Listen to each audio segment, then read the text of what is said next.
38 முடிய. பெத்தானியா ஊர் எருசலேமுக்கு சமீபமாய் ஏறக்குறைய 2 மைல் தூரத்தில் இருந்தது. யூதரில் அநேகர் மார்த்தாள், மரியாள் என்னுடைய சகோதரனை குறித்து அவர்களுக்கு ஆறுதல் சொல்லும்படி அவரிடத்தில் வந்திருந்தார்கள். இயேசு வருகிறார் என்று மார்த்தாள் கேள்விப்பட்டபோது அவருக்கு எதிர்கொண்டு போனாள். மரியாளோ வீட்டில் உட்கார்ந்திருந்தாள். மார்த்தாள் இயேசுவிடத்தில் வந்து, ஆண்டவரே, நீர் இங்கே இருந்தீரானால் என் சகோதரன் மரிக்க மாட்டான்.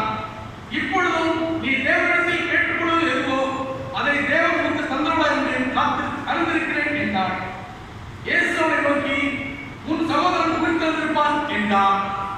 அதற்கு மார்த்தாள், உயிர்த்தெழுதல் நடக்கும் நான் கடைசி நாளில் அவனும் உயிர்த்தெழுந்திருப்பான் என்று அறிந்திருக்கிறேன் என்றாள். இயேசு அவரை நோக்கி, நானே உயிர்த்தெழுதலும் ஜீவனுமாய் இருக்கிறேன். என்னை விசுவாசிக்கிறவன் மரித்தாலும் பிழைப்பான். உயிரோடு என்னை விசுவாசிக்கிறவனும் என்றென்றைக்கும் மறியாமல் இருப்பான். இதை விசுவாசிக்கிறாயா என்றார். அதற்கு அவள், ஆம் ஆண்டவரே, நீர் உலகத்தில் வருகிறவன் தேவகுமாரனான கிறிஸ்து என்று நான் விசுவாசிக்கிறேன் என்றார். இவைகளை சொன்ன பின்பு அவள் போய் தன்